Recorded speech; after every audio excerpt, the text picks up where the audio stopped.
जीवन है तेरे हवाले बांसुरिया वाले। जीवन है तेरे हवाले बांसुरिया वाले। जय हो बांसुरिया वाले, जय हो सवरिया प्यारे। जय हो बांसुरिया वाले, जय हो मुरलिया वाले। जीवन है तेरे हवाले बांसुरिया वाले। जीवन है तेरे हवाले बांसुरिया वाले। जीवन है तेरे हवाले मुरलिया वाले।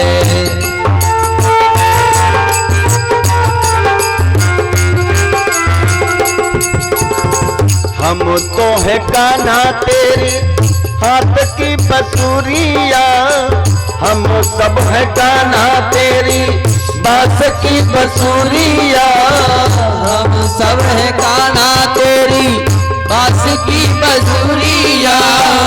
बांस की बसुरिया कान्हा बांस की बसुरिया। बांस की बसुरिया कान्हा बांस की बसुरिया। हम सब है कान्हा तेरे बांस की बसुरिया। हम सब है कान्हा तेरे बांस की बसुरिया। जब मन में आवे तब बजा ले बांसुरिया वाले। जब मन में आवे तब बजा ले बांसुरिया वाले।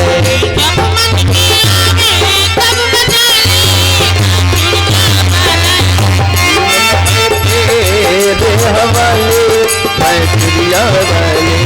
जीवन है तेरे हवाले मुरलिया वाले।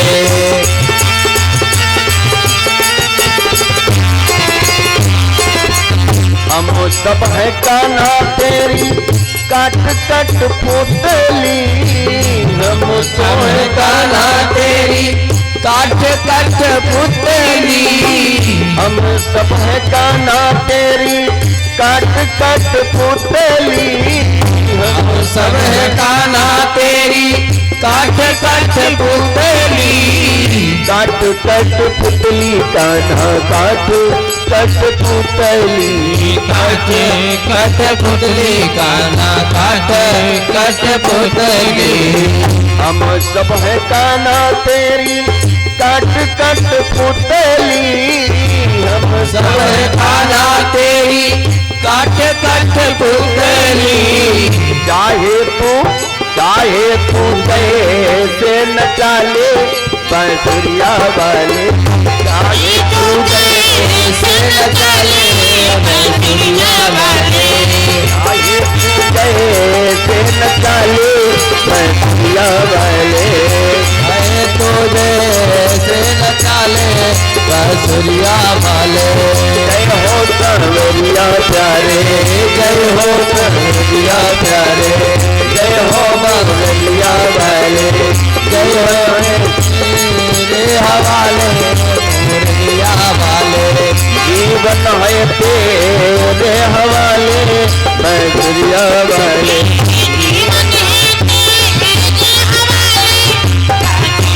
वाले। यहाँ बांसुरिया वाले। जय हो बांसुरिया प्यारे, जय हो बांसुरिया प्यारे, जय हो बांसुरिया प्यारे।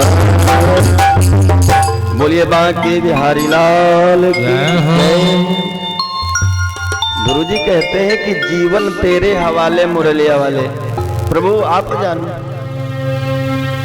जब आप पिता हम पुत्र तो आपसे मांगना क्या है? भगवान ने कहा ठीक है बेटा,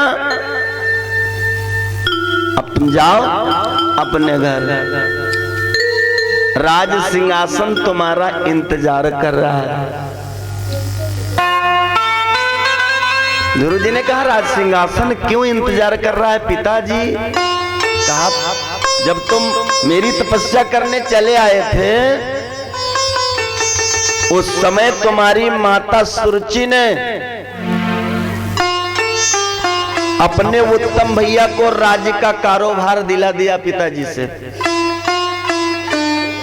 और तुम्हारे पिताजी वन को चले गए भगवान की भक्ति करने। फिर क्या हुआ? कहा जो तुम्हारे उत्तम दादा थे और राजा जब बन गए, उसके बाद कुबेर के यहाँ जाया करते थे उत्तम, और कुबेर की एक कन्या थी, उस कन्या से बड़ा प्रेम उत्तम का था।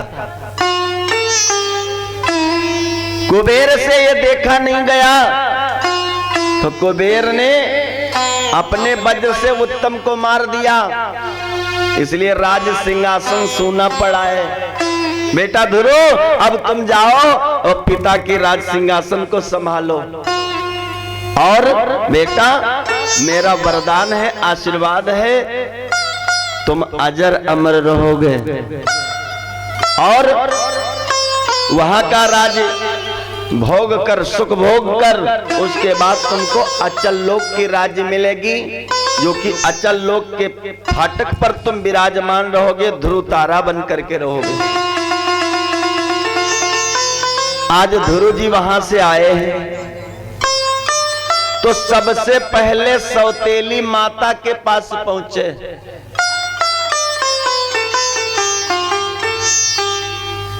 सबसे पहले महलों में गए और सौतेली माता के पास पहुंचे, और जब सौतेली माता ने देखा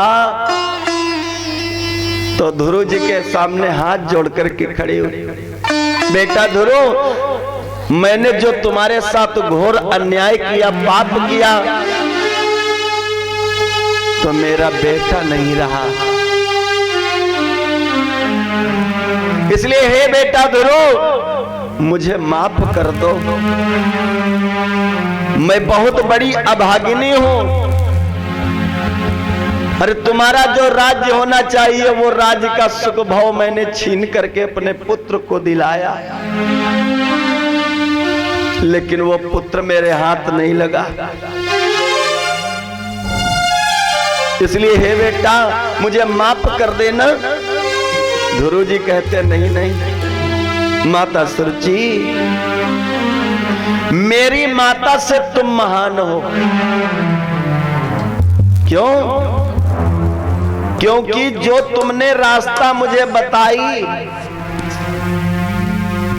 भगवान की भक्ति करने को तुमने ही तो मुझे बताया। जिस परम पद पे मैं पहुंचा हूं, वो माता तुम ही ने पहुंचाया है। अगर ऐसा न कहती तो भगवान की गोद मुझे कहां मिलती। तुम धन्य हो माता। उधर सुरुचि ने पालकी भेजी, आज सुनीति को पालकी वाले बिठा करके लेके आए। आज ध्रुव जी की माता सुनीति बेचारी रोते रोते अंधी हो गई है, टूटी फूटी मड़ाई में, सारा शरीर सूख कर ढांचा हो गया। आज ध्रुव जी ने जब अपनी माता को देखा तो प्रणाम किया। सुनीति कहने लगी, बेटा ध्रुव, जब तुम तपस्या करने गए थे तब मैं देख सकती थी, लेकिन अब ध्रुव मैं तुम्हें देख नहीं सकती, क्योंकि मुझे दिख नहीं रहा। आज ध्रुव जी ने भगवान विष्णु की प्रार्थना करी कि हे भगवान, मेरी माता के नैनों में ज्योति दे दिया जाए फिर से।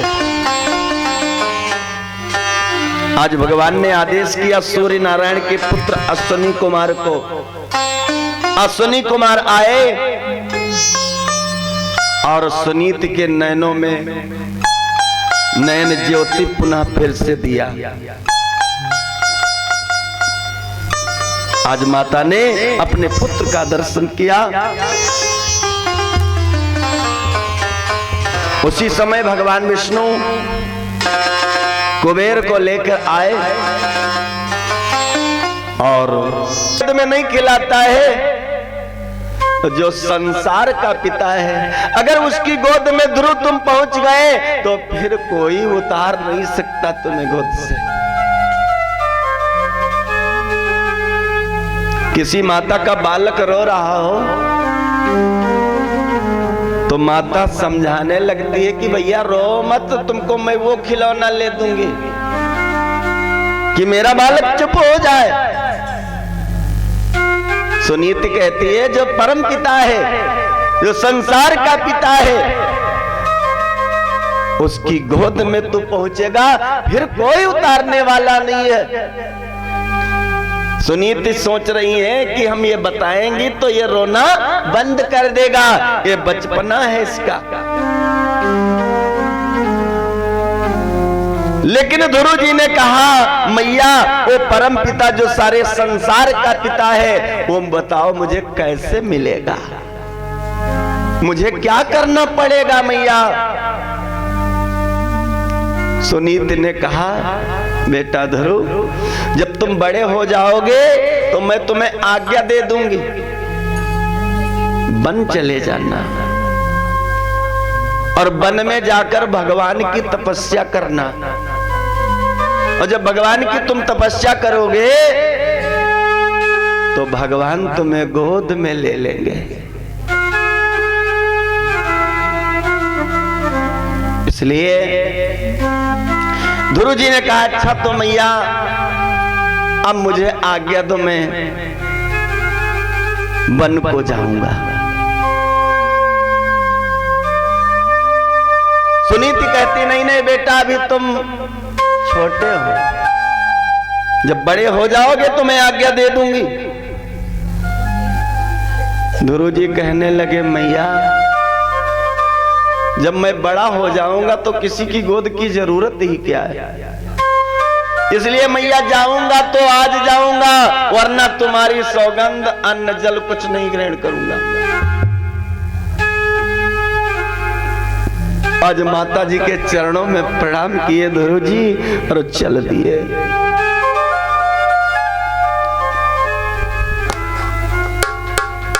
उसी समय छूकर चरण खड़ा हुआ ध्रुवलाल, ममता धारण उस समय सकी न होश संभाल। माता अपना होश संभाल न सकी कि बेटा ध्रुव तू जा रहा है, अब मैं किसके सहारे जीऊंगी। बेटे को आशीर्वाद देते देते धरण पे गिर गई, होश डूब गया माता का।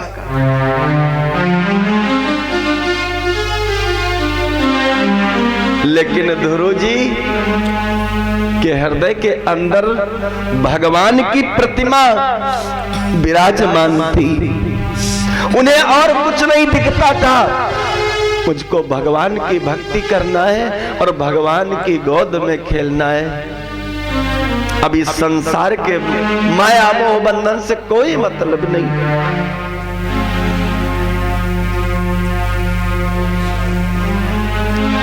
और चलो प्रभु की शरणिया, दुनिया से नाता अपना तोड़ के, चलो हरि की शरणिया, दुनिया से नाता अपना तोड़ के। चलो हरि की शरणिया, दुनिया से अपना नाता तोड़ के। हरि की शरणिया, दुनिया से नाता अपना तोड़ के।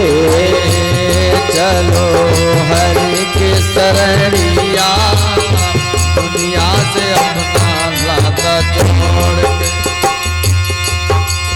भाई बंद को काम नहीं है, भाव बंद को काम नहीं है, भाई बंद कोई काम नहीं है, भाई बंद को काम नहीं है, भाई बंद को काम नहीं है। राम नाम ले सब मिल गई है, राम नाम ले सब मिल गई है, राम नाम में सब मिल गई है। चलो हरी कई शरणिया दुनिया से अपना नाता तोड़ के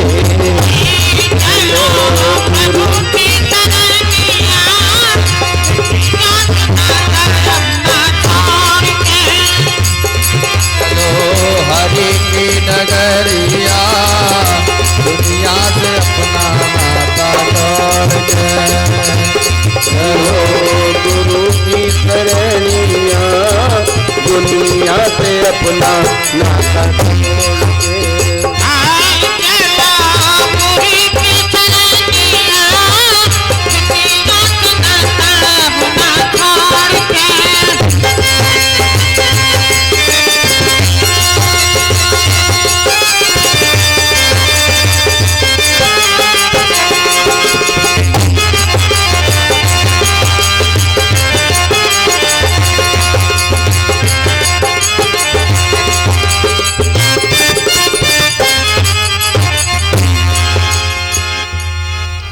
चलो हरि के शरणिया दुनिया से नाता अपना तोड़। और ध्रुव जी ने वही किया। ध्रुव जी चल दिए। भक्त कहता है मुझे राम चरण प्यारा है, और राम कहते हैं मुझे भक्त का भजन प्यारा है। भक्त कहता है मैंने छोड़ दिया घर तुम पर, और राम कहते हैं मैंने स्वर्ग को विसारा। ध्रुव जी चल दिए। राम जी का रंग चढ़ गया ध्रुव के ऊपर। ध्रुव जी की अवस्था कितनी थी? 5 वर्ष की। 5 वर्ष के ध्रुव जी थे। चलते चलते दिन रात बराबर है। रात्रि का 3:30 बजा है, ब्रह्म मुहूर्त का समय। ध्रुव जी मधुबन के सामने पहुंचते हैं, और जब मधुबन के सामने पहुंचते हैं उसी समय उधर से देवऋषि नारद आ रहे हैं। नारद ने संसार का किया बहुत उपकार, किए उन्होंने आज तक लाखों प्राणी पार। आज ध्रुव जी जा रहे थे, बड़ा घनघोर जंगल लगा था। नारद जी उधर से आ गए, नारायण नारायण करते हुए। ध्रुव जी को रोके, ठहरो ठहरो बेटा, कहां जा रहे हो? अगर इस जंगल में प्रवेश करोगे तो बड़े बड़े जंगली जानवर, शेर भेड़िया कोई उठा के मार के खा जाएगा तुम्हें। कहां जा रहे हो? ध्रुव जी ने जब नारद जी को देखा तो ध्रुव जी ने नारद जी को प्रणाम किया। नारद जी को प्रणाम किया। नारद जी ने परिचय पूछा, बेटा तू कहां रहता है? क्या तेरे माता पिता का क्या नाम है? ध्रुव जी अपना परिचय बताते हैं। मेरी माता का नाम सुनीति है, मेरे पिता का नाम उत्तानपाद है, मेरा नाम ध्रुव है। तो फिर यहाँ क्यों आया है? ध्रुव जी बोले मेरी मैया ने भेजा है तपस्या करने, भगवान की तपस्या करने जा रहा हूं। ध्रुव जी कहे, ध्रुव जी से नारद जी बोले तपस्या तो तब करोगे जब बचोगे यहां से। क्यों? क्योंकि इस जंगल में कोई शेर तुमको मार के खा जाएगा, और अभी तुम्हारी उम्र नहीं हुई है। जब बड़े हो जाना तब तपस्या करना, अभी तो खेलने और खाने वाली तुम्हारी उम्र है। ध्रुव जी ने कहा बाबा एक बात बताओ, शरीर में प्राण वायु जो होता है ये तो कोई जानता नहीं है, और ये प्राण वायु तो अमर होती है। नारद जी से ध्रुव जी कहने लगे कि ये प्राण वायु तो अमर है, अच्छा, प्राण वायु जब तक नहीं निकलता तब तक तो रिश्ते और नाते सब कुछ है।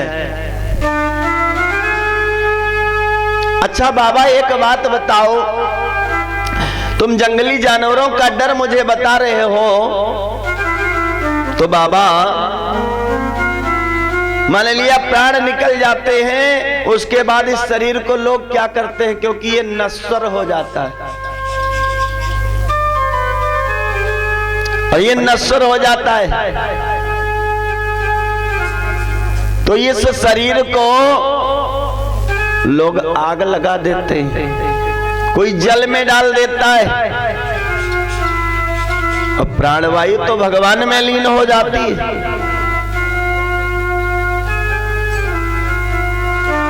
तो बाबा,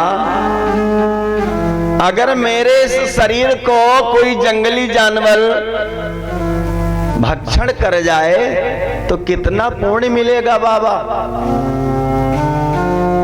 नारद जी तब चकराए कि ये 5 बरस का बालक जो बोल रहा है, ऐसा तो बड़े बड़े संत बोलते हैं। नारद जी परीक्षा ले रहे थे बालक की। नारद जी ने कहा, सुनो बेटा ध्रुव, अब मुझे मालूम हो गया तुम परीक्षा में सफल हो गए, लेकिन गुरु तो किया नहीं तुमने। बिन गुरु भवनिधि तरई न कोई, बिन गुरु भवनिधि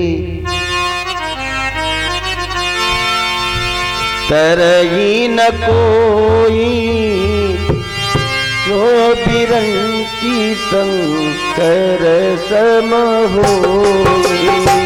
बिन गुरु भवनिधि तरई न कोई, जब बिरंची शंकर सम होई।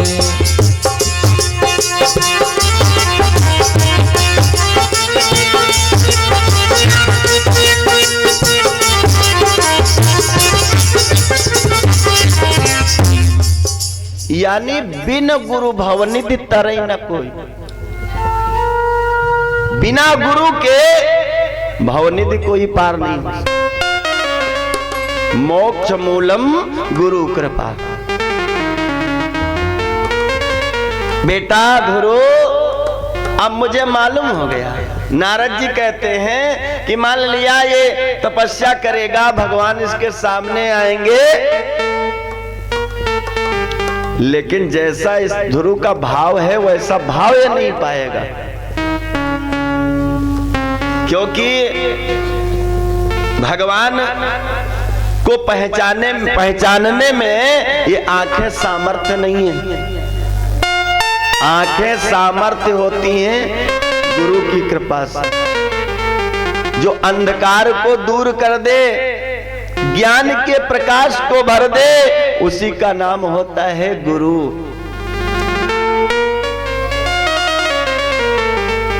नारद जी ने ध्रुव जी से कहा, बेटा जाओ जमुना जी में स्नान करके आओ, हम तुमको चेला बना ले अपना। भैया, लोग गुरु करने के लिए सोचते हैं कि हम भक्ति कर लें, हम यानी भक्त हो जाए, कोई अच्छा सा गुरु मिल जाए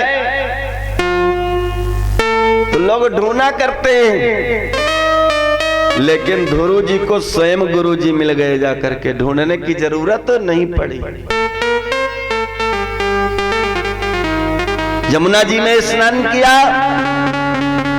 नारद जी ने 12 अक्षर मंत्र यानी 12 अक्षर मंत्र दे दिया। ओम नमो भगवते वासुदेवाय नमः। बोले लक्ष्मी नारायण भगवान की जय हो।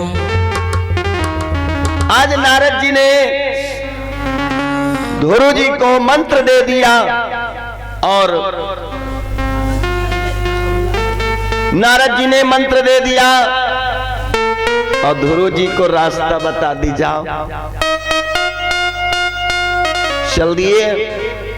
बड़े बड़े ब्यावान जंगल में होके निकल गए, बड़े बड़े शेर भेड़ियों के सामने होके निकल गए, कोई भी नहीं बोला कि ध्रुव जी की छोटी पर्णकुटी यमुना तट पर दिखलाती है। की छोटी पर्णकुटी यमुना तट पर दिखलाती है। जिसके चारों दिस खिली हुई फुलवाड़ी शोभा पाती है।